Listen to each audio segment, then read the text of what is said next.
this is one of those where it's just like that extra higher level of nursing care that's being delivered completely outside of what any nurse fresh out of school was trained for, right?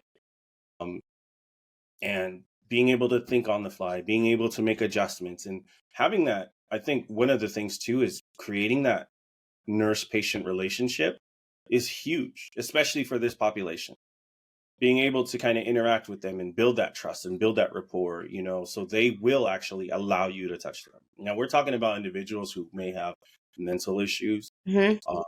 We're talking about individuals who have definite trust issues with healthcare, authority, anything along those lines, So being able to tactfully to interact and deal with these patients these nurses are so impressive in that sense. And then when we go there to provide our boot camp, and when I talk about boot camp, because we're WCA in the way we teach things from the ground up. We went over pathophysiology of wounds, right? The 5 phases of healing.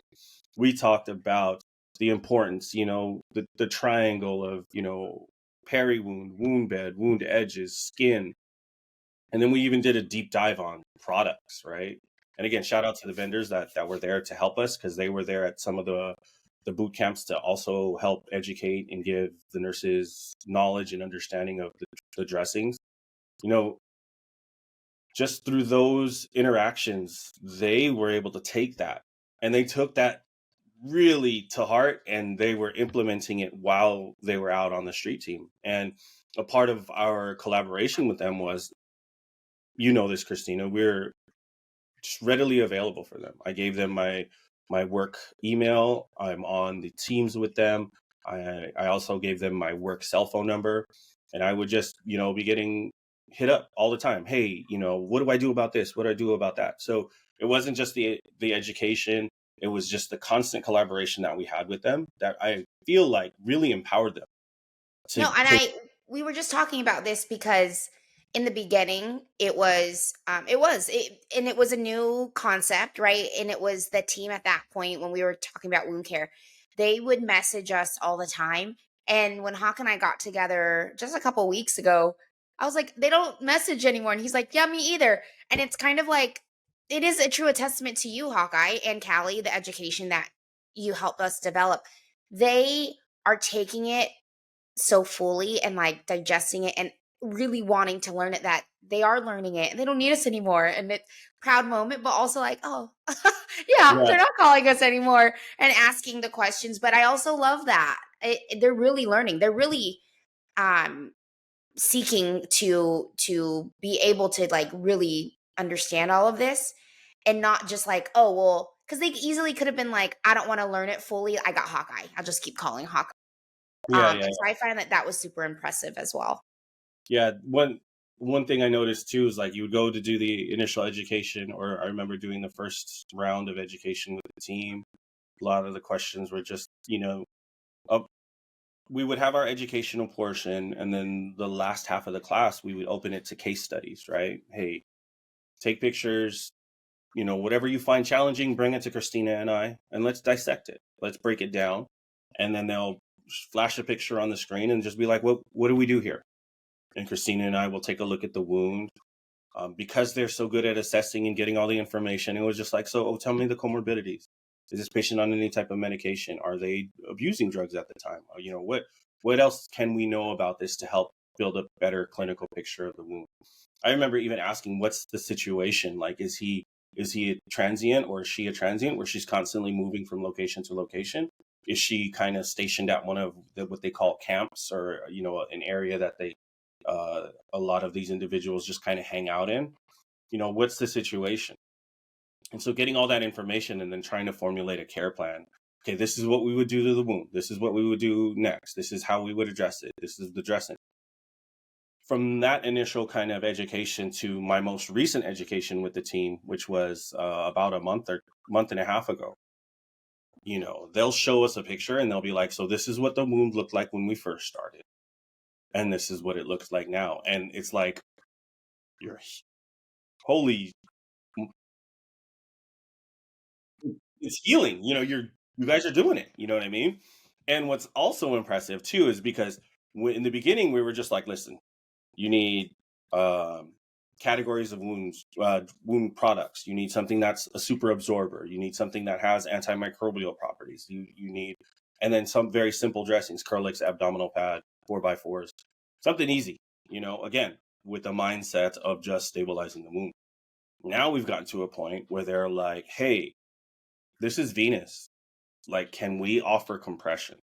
Can we do this? What else can we do? Getting into almost those, more advanced treatment modalities that we would offer at a wound care center, right? They're asking about collagens now. And you and I both know collagen was never something we would be like. We were like basic. Like, yeah, we were like, antimicrobial, basic, super absorbers. Like, that was it. Yeah.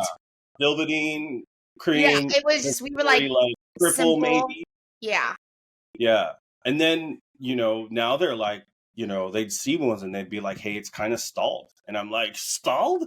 Wow, look at you guys stalling out wounds, And I think another thing that kind of led to that as well was when we did the debridement class with them. So they had physicians, they had PAs that were like, hey,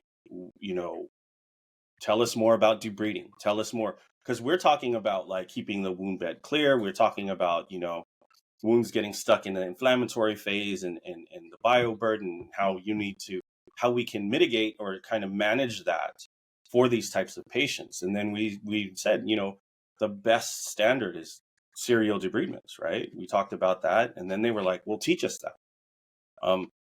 Nurses thought they could do it. And they were stoked to want to learn how to do it. And they attended the class with us. But unfortunately, they can't do the debridements. But when we had that debridement class, we were lucky enough to have UCLA's Dr. Jessica O'Connell to come out. Shout out. She's incredible. She's amazing. She did the course with us. She, again, we've had multiple vendors who have been able to, help provide different options that where, again, due to the environment, like we want to introduce scalpels into the environment, into the street. So we've had some vendors provide some, alternatives to that aren't necessarily, surgical instruments or anything like that. So yeah, we've just been very fortunate to have great vendors, great collaboration with these teams or these companies to help us really create what I think is a pretty badass, system. You know what I mean? Yeah. Yeah. I think one thing I'll add is listen, I keep it real. So when we're talking about debridement tools and stuff, I mean, me and Hawk all day, we're like simple. We don't feel like we need all of these fancy other debridement things because at the end of the day, the core of it is a scalpel, right? Like, and a curette. Like, our docs can do it all day long with that. But when we had to think about, okay, it's probably not the best idea for our docs out in the street in an environment we're not familiar with a 15 blade, we had to really think. And I think that was so cool about engaging with these vendors with different options. And I don't know about you, Hawk, but like even, oh, that's an option. That's an interesting tool. Like, there's so many different debridement tools, which is really cool for this type of situation. And we got to experience them and have our physicians practice. So that was cool. But I will say our nurses were all gung ho. And then we did more research, and we were like, right now the clinicians can't do it. But I'll tell you, they still all showed up to the class, which just is like, that's true teamwork. Like, they were like, no, we can't do it. Cool. But we want to know so we can support our physicians. Yeah, 100%. Like, that's what I'm talking about. That's the camaraderie that you need, because that way they can support one another. And they truly do. It's not like one against the other. They really, especially when you're out there, it can kind of be nervy, especially as a female. But you have security and then you have each other. And I think that's such a core thing that you need when you're doing this type of care. 100%. Yeah. That course was really fun because we got to see everybody's eyes light up. And then I think it was after that course, it was maybe another 2 months or month and a half. Then we did the wound care course, again, with newer team members. And yeah, that interaction, the case study portion of it went from, just like, what do I do? To like, this is where we're at. So what else can we do? You know what I mean? We've done everything that we talked about. we're following, we're even, modifying things that's best for the patient and all that. But how else can we, get these wounds to full closure? And it's just really impressive. Another thing too that we've been able to kind of create or to help with was having that bridge, or being that, what's the fancy word for it? Conduit. Being that conduit, right? They would have patients that you would look at the wound and just be like, you need more.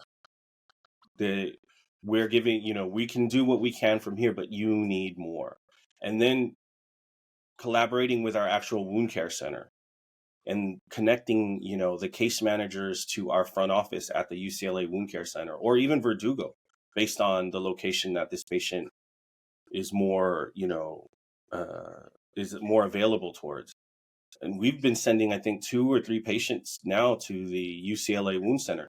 What they'll do is they'll find them. They'll be like, hey, you need more wound care. I can get you an Uber to go to the UCLA Wound Care Center. They call our team at UCLA and they're like, all right, roger that. We'll be waiting for them up here. And yeah, they've had a few success stories. There's one patient now that, we're on the verge of healing, but they just need more support and getting those serial debridements. That's a testament to the team. It speaks to our collaborative efforts between our wound care center and them. And also, it also speaks to like the patients, I feel too. They want to heal too. Like, we've seen all our patients that live their lives with this. Now, couple that with the fact that you no longer have a home. Couple that with the stress of not knowing where you're going to sleep or stay. And to see that is just like, it's really like impactful. You know what I mean? Makes you want to do more, And I've had a blast. I think if I would have known about this stuff before. I know, me and Hawk always joke like, all right, that's it. We're gonna do this full time, because it's something else. It really is.